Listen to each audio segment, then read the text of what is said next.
앞뒤엎처럼 인사하겠습니다. 참 잘 오셨습니다. 성경 속에서는요, 예수님을 만난 수많은 사람들이 나옵니다. 삭개오가 나오고요, 7 귀신 들렸던 여인이 나오고, 또한 오병이어 사건 때 예수님을 만난 사람도 있고, 그리고 예수님께서 나사로를 살릴 때 그와 함께 있던 사람도 많이 있었습니다. 그런데요, 그 사람들을 두 부류로 나누면 예수님을 만난 사람과, 만나서 구주로 고백한 사람과, 만났지만 예수님으로 구주로 고백하지 못하고 예수님을 적대한 사람이 있었어요. 이렇게 두 부류로 나눌 수 있고, 또 예수님에 대해서 많은 얘기를 듣고 거기다 이적을 본 사람도 있고, 이적을 보았지만 예수님을 믿는 사람도 있고, 또는 예수님을 믿지 못하고 이적만 신기하게 바라봤던 사람이 있습니다. 과연 이 귀한 믿음, 복된 믿음이란 과연 어떠한 믿음일까요? 똑같이 예수님의 이적을 보고요, 똑같이 예수님을 만났지만 구주로 고백하지 못한 믿음이 복된 믿음일까요?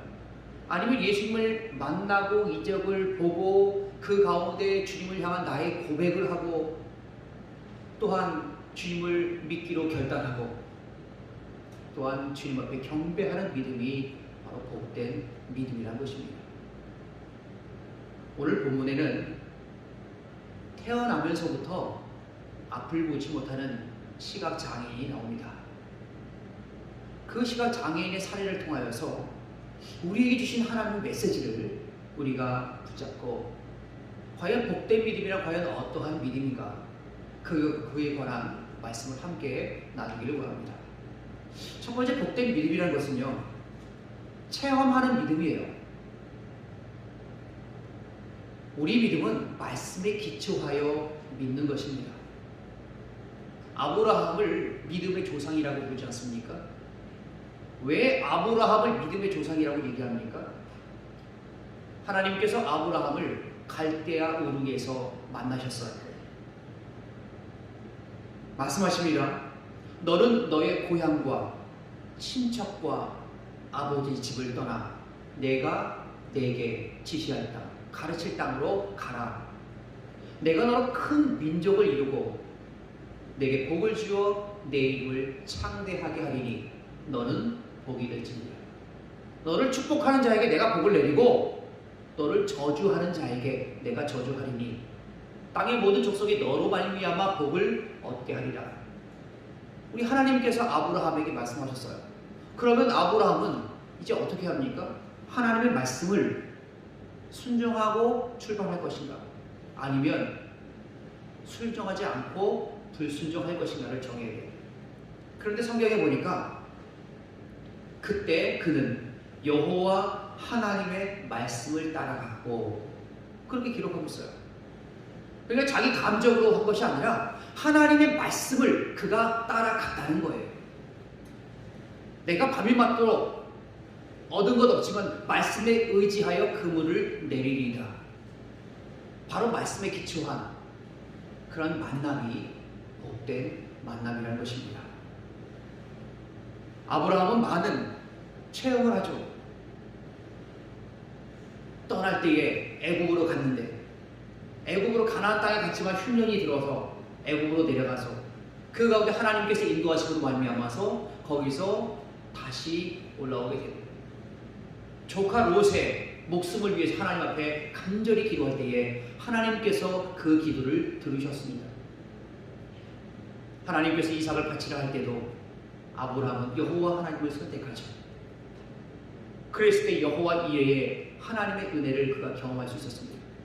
이 모든 것이 바로 하나님의 말씀을 따라갔고로부터 출발되는 것입니다. 오늘 하나님의 말씀을 통하여서 우리에게 주시는 은혜를 체험하는 귀한 삶이 우리 안에 되기를 간절히 바랍니다. 오늘 본문에 보니까 24절과 25절 말씀을 보겠습니다. 24절 25절 시작. 이에 그들이 맹인이었던 사람을 두 번째 불러 이르되 너는 하나님께 영광을 돌리라. 우리는 이 사람이 죄인인 줄 아노라.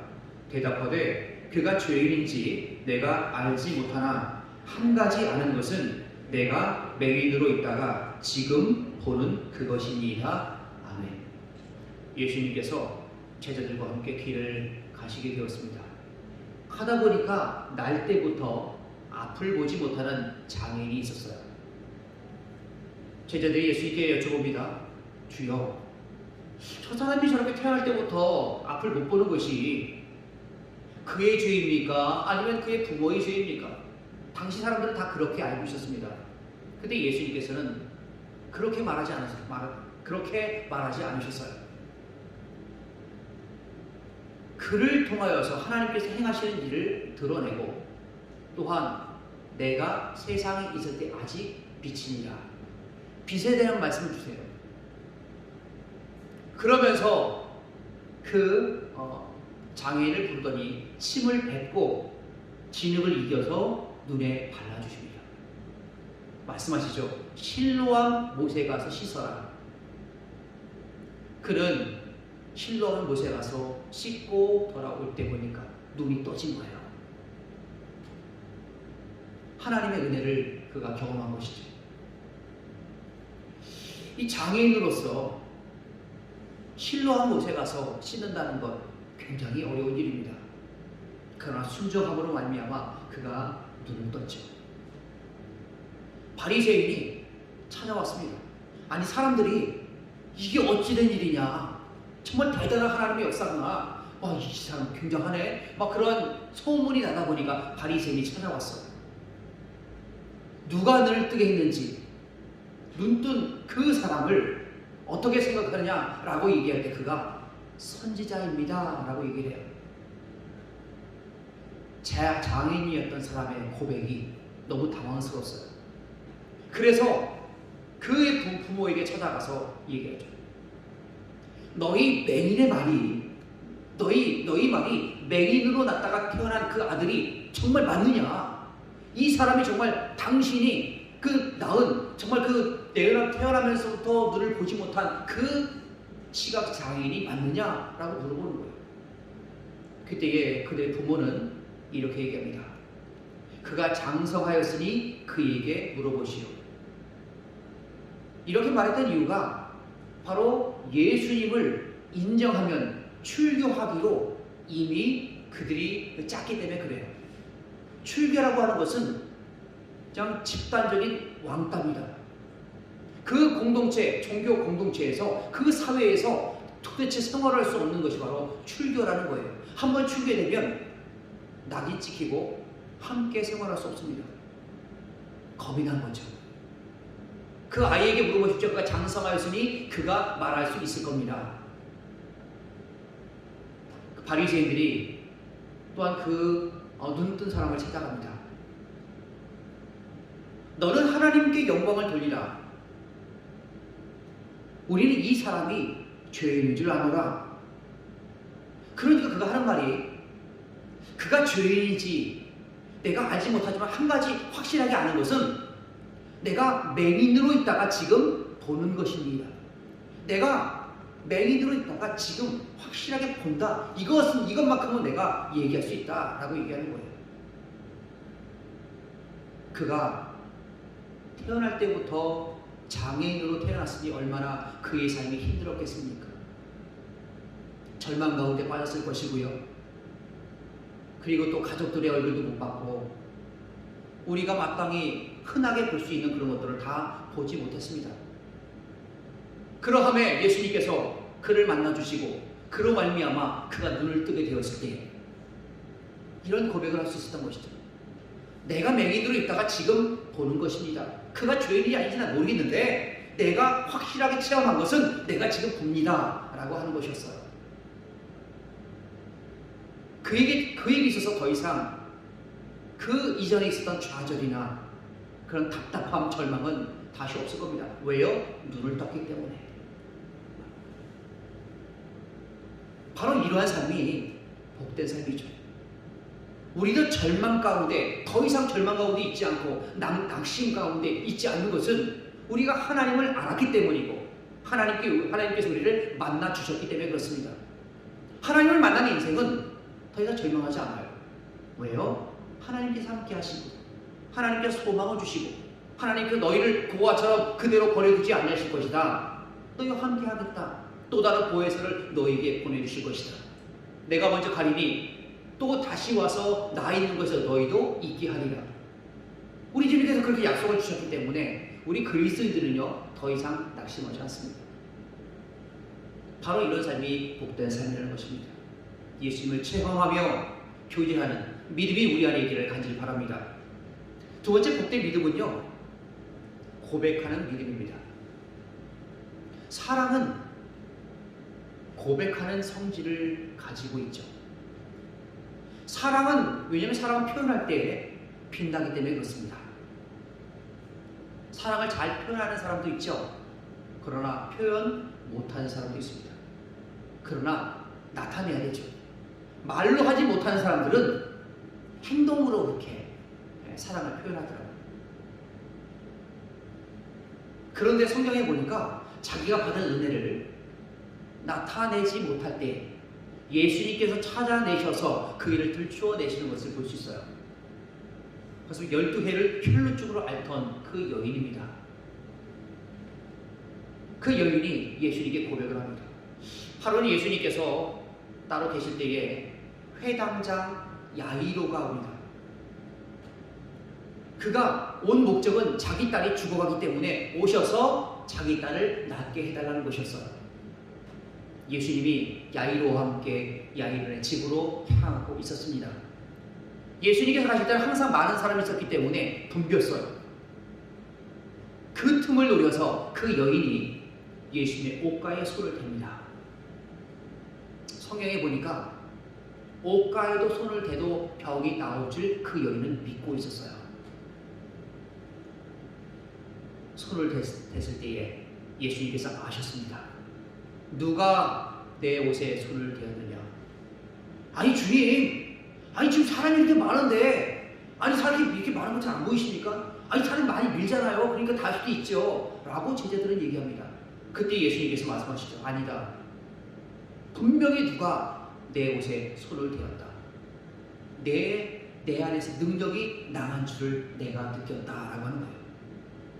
그러면서 예수님께서 둘러보십니다.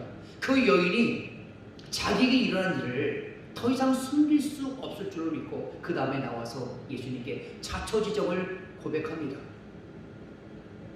여러분, 이러한 고백, 많은 사람 앞에서 내가 이런 병에 걸렸고, 여러분 혈루증은요 굉장히 부정한 병이에요. 피가 몸 안에 있으면 정하지만 밖으로 나오면 부정하다라고 하는 율법에 정신이 있었기 때문에 그 여인은 부정한 여인이었어요. 부정한 여인이 왔다 사람들 앞에서 자기 부정을 얘기한다는 것은 결코 쉽지 않습니다. 고백이라는 것은 그래요. 자기가 힘든 상황 가운데 하는 그 고백이 바로 진실된 고백이라고 한 것입니다. 오늘 본문에 보니까 이 눈이 뜬 사람이 고백을 합니다. 오늘 본문 말씀 30절로 33절까지의 말씀을 보겠습니다. 30절로 33절 시작. 그 사람이 대답하여 이르되 이상하다. 이 사람이 내 눈을 뜨게 하였으되 당신들은 그가 어디서 왔는지 알지 못하는도다. 하나님이 죄인의 말을 듣지 아니하시고 경건하여 그의 뜻대로 행하는 자의 말은 들으시는 줄을 우리가 아나이다.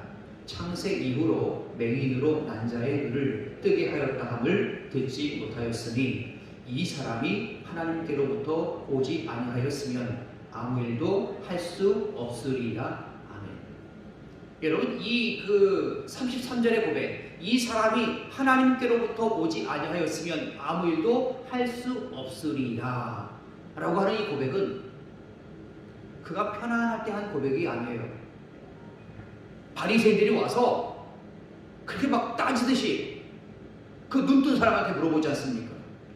그 사람이 내게 무엇을 했느냐? 어떻게 내 눈이 뜨게 되었느냐?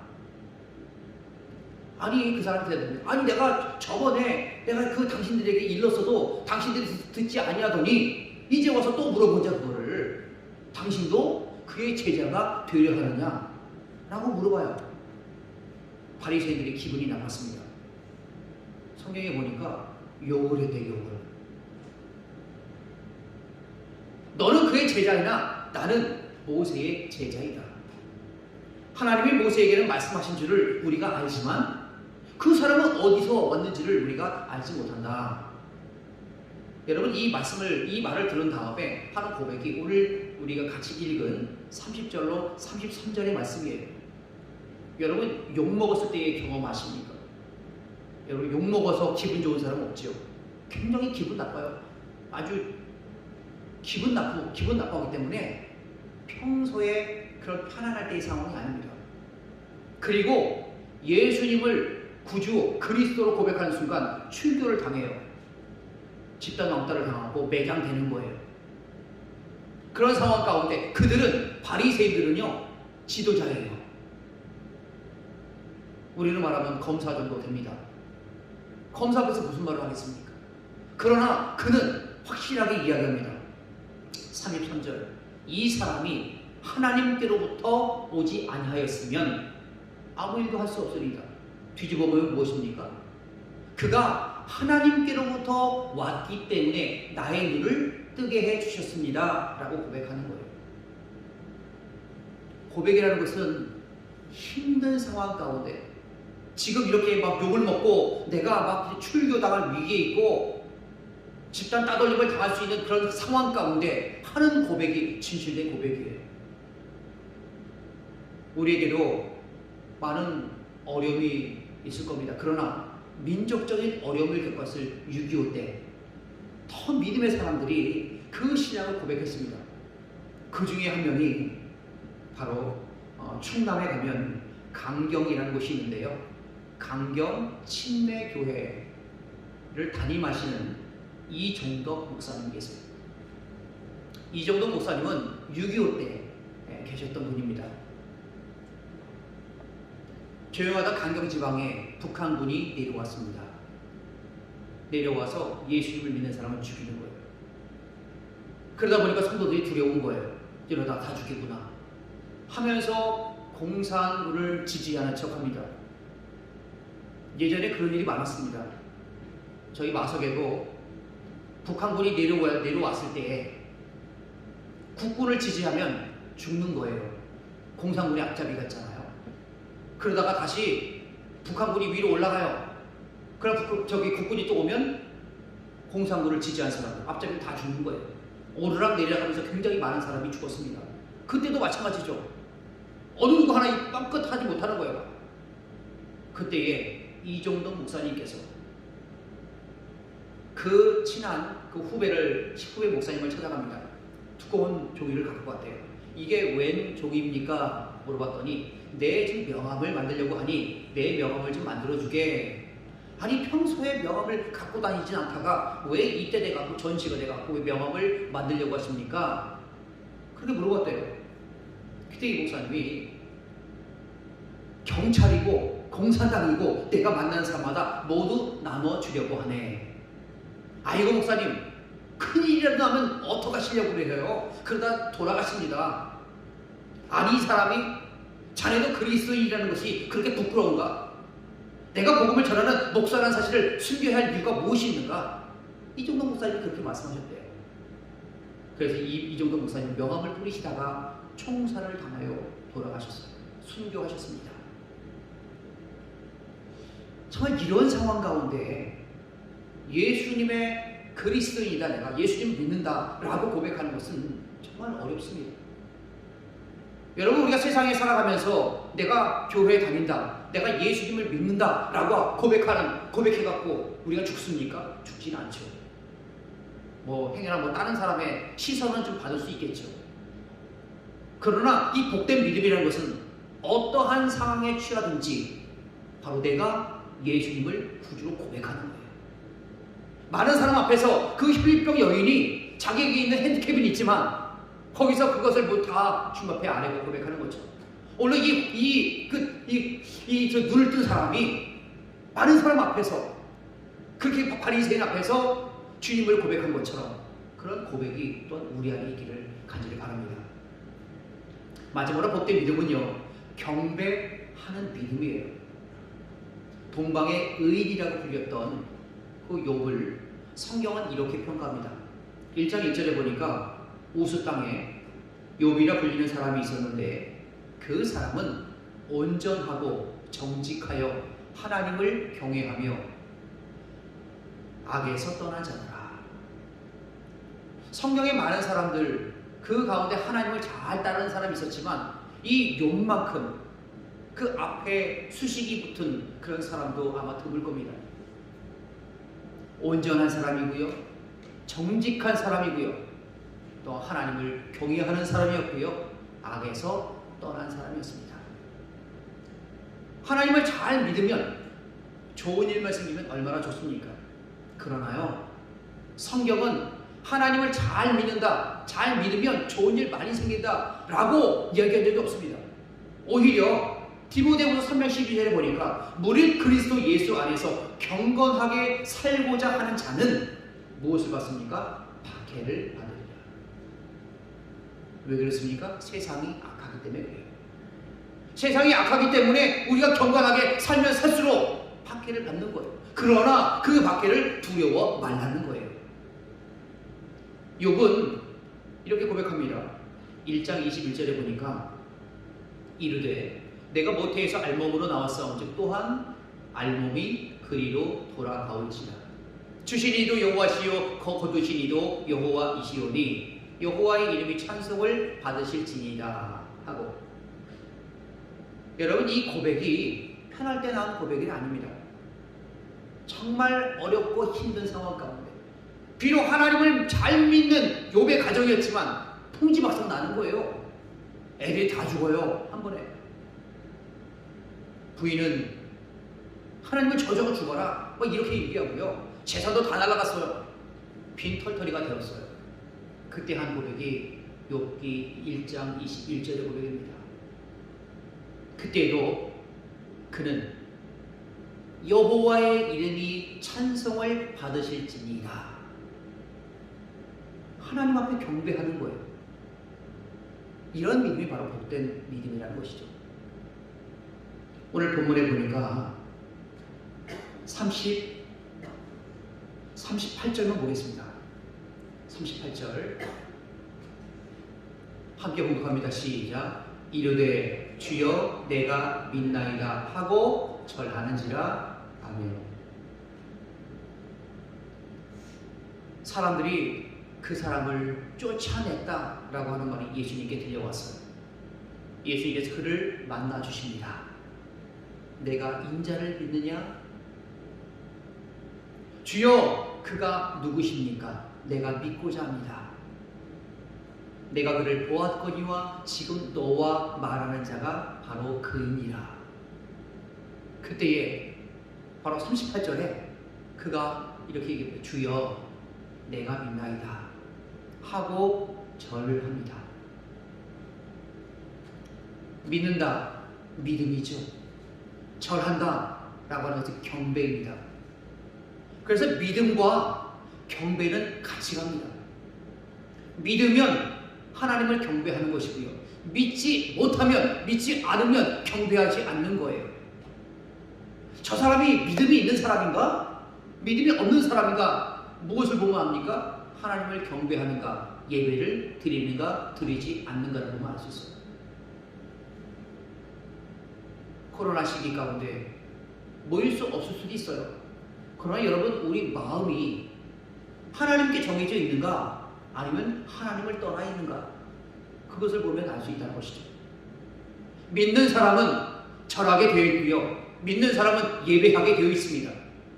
바로 이것을 오늘 본문을 통해서 우리에게 들려주고 있죠. 바로 복된 믿음은 경배하는 믿음이라는 거예요. 오카노 목사님께서 예전에 일본에 가셨을 때의 일이라고 합니다.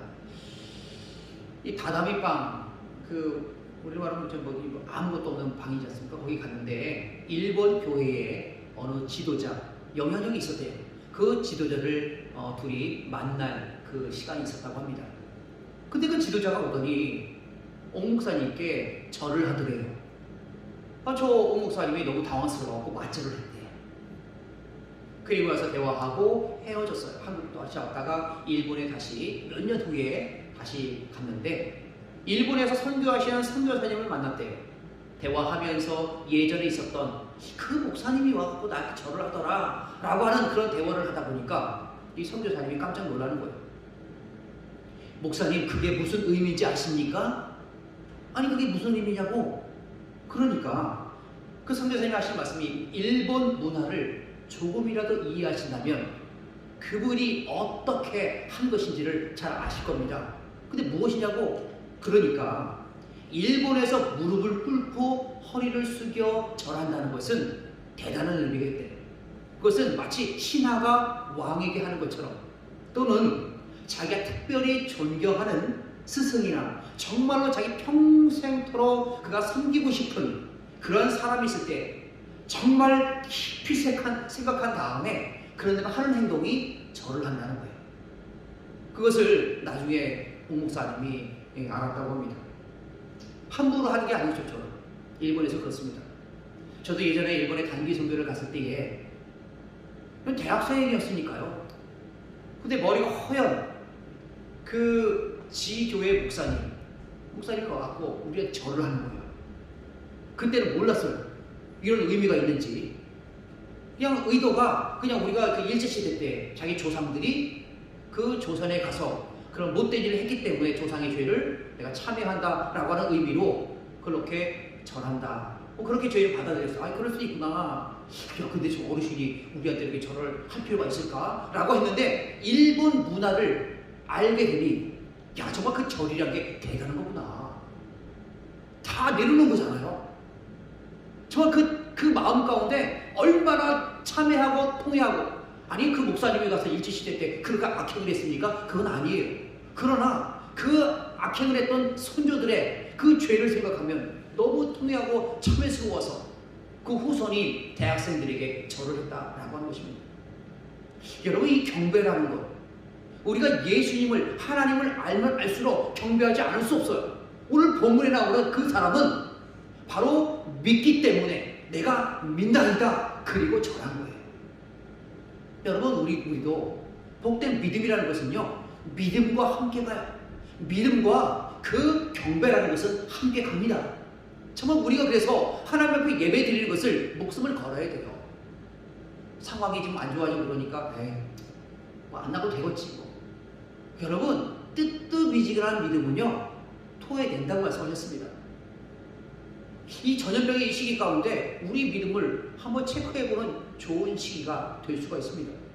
정말 나의 믿음은 어떤가? 저 순교자에까지 갈 수 있는가? 아니면 나의 믿음은 어떤가?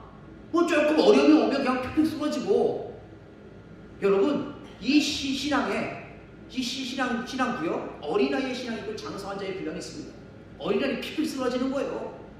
조금만 어려움이 오면 그냥 나자빠지고요, 나몰라라 합니다. 그러나 여러분, 시련이, 이 코로나라는 것은 시작에 불과해요. 이거보다 더한 시련이 더 올 거예요. 여러분, 그때 어떻게 감당하시려고 그러십니까? 지금 또 하나하나 차근차근 준비해 나가야 돼요. 이거보다 더 큰 시련이 올 수가 있구나. 내가 뜨뜻미지근한 믿음으로 살아서는 안 되는구나. 복된 믿음을 소유해야 되는구나. 그런 믿음이 우리 안에 있기를 간절히 바랍니다. 여러분, 복된 믿음이라는 것은 어떠한 믿음입니까? 내가 체험해야 돼요.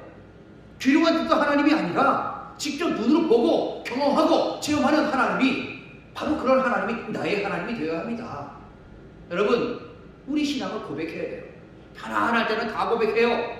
그러나 시련이 오고 힘든 삶이 오고 인생의 캄캄함이 올 때, 그때도 나는 고백할 수 있는가? 주신 이도 여호와시요 취하신 이도 여호와시오니 그렇게 고백할 수 있는가? 마지막으로 경배하는 믿음입니다.